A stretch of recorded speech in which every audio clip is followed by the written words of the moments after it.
Isaac, con Jacob, con José, por ejemplo, por supuesto con Moisés, con los reyes, de una manera especial el rey David, con los profetas, es decir, después con algunos de los personajes de la literatura sapiencial o con los macabeos, hasta llegar a nuestro Señor Jesucristo, con lo cual se va a inaugurar la nueva alianza, el Nuevo Testamento. Pero desde esos orígenes ya nos queda claro, Dios es uno, Dios es fiel, te puedes fiar de Dios, puedes hacer un pacto con Dios, Dios cumple siempre. Es el hombre, por desgracia, el que con mucha frecuencia no cumple. Por lo tanto, primer concepto sobre Dios, primer concepto, podríamos decir, de alguna manera revelado, específicamente revelado, porque bueno, aunque no todo lo que he dicho antes es intuitivo, pero de alguna manera sí, ¿no? Pero en cambio, primer concepto revelado, la unidad de Dios. Dios es uno.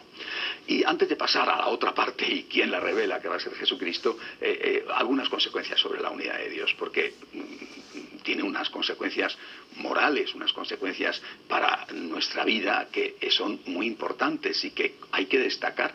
Si Dios es uno, la unidad es un valor. Es decir, la unidad, estar unidos a Dios, pero estar unidos también entre nosotros, estar unidos en la familia, eso es un valor.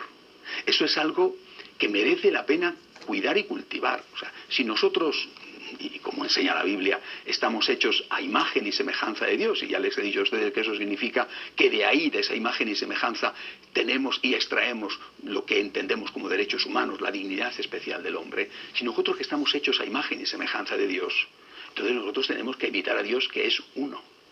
Tenemos que trabajar por la unidad.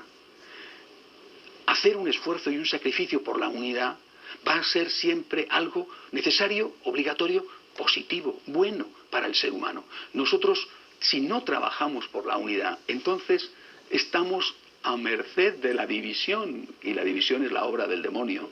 Es decir, la división es algo que nos va a separar, no solamente de Dios, sino que nos va a separar entre nosotros. Pongamos ejemplos, ¿no? La unidad de Dios, traducido a las relaciones humanas. Por ejemplo, la unidad de la patria.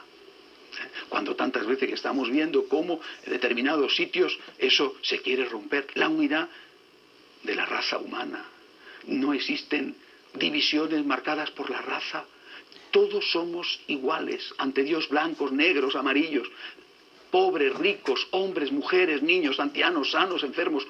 Todos somos iguales ante Dios, la unidad de la especie humana, la unidad entre los pueblos.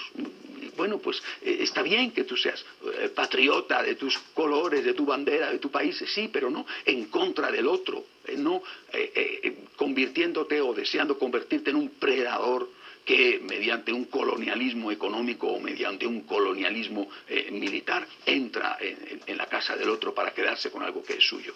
La unidad, repito, es un valor a todos los niveles, no digamos al nivel familiar. Una familia sin unidad es una familia donde hay división, donde hay caos, donde hay el infierno. Es una familia en la cual no se puede vivir. Y repito, esto lo sabemos todos y lo experimentan algunos. Una familia puede ser un sitio maravilloso o puede ser un sitio horrible donde no hay quien esté, precisamente porque no hay unidad. Porque cada uno hace lo que le da la gana. Por lo tanto, primera cosa, primer valor, afirmamos Dios es uno, hay un solo Dios, la unidad es algo por lo cual merece la pena esforzarse, por lo cual hay que luchar, primera cosa. Esta revelación de la unidad de Dios, como he dicho, es una revelación que se empieza a hacer sobre todo a partir de Abraham. Bueno, no termina la revelación sobre Dios con Abraham o con el Antiguo Testamento o con el último de los profetas. Viene nada menos que el Hijo de Dios, la segunda persona de la Santísima Trinidad, a hacerse hombre para salvar al hombre con la redención derramando su sangre, sí, pero también para completar la revelación, porque si nosotros estamos hechos a imagen de Dios, conocer quién es Dios es algo que nos interesa muchísimo. Si yo no sé quién es Dios, ¿cómo voy a saber quién es el hombre? ¿Quién debe de ser el hombre? Si Dios es mi imagen, mi modelo, mi deber ser, yo necesito saber quién es Dios para saber cómo tengo que ser yo. Si a mí se me presenta una imagen de Dios unida, sé que la unidad es un valor. Pero Si solamente existiera eso, si solamente se me dijera Dios es uno, podría caer en la trampa de considerar unidad como sinónimo de uniformidad. Dios es uno, efectivamente, pero esa unidad no es uniformidad. Y por eso nuestro Señor completa la revelación iniciada con Abraham diciendo, Dios es uno y Dios es trino. Dios es uno, sí, pero dentro de la unidad de Dios hay tres personas distintas, Padre, Hijo y Espíritu Santo. Dios es familia, diciéndolo, utilizando un concepto que quizá pueda resultarnos un poco más fácil de entender. Quiero leer un texto a propósito de esto. El Catecismo lo enseña así. La Trinidad es una. No confesamos tres dioses, sino un solo Dios en tres personas. La Trinidad consubstancial. Es el Concilio de Constantinopla el que lo afirma así.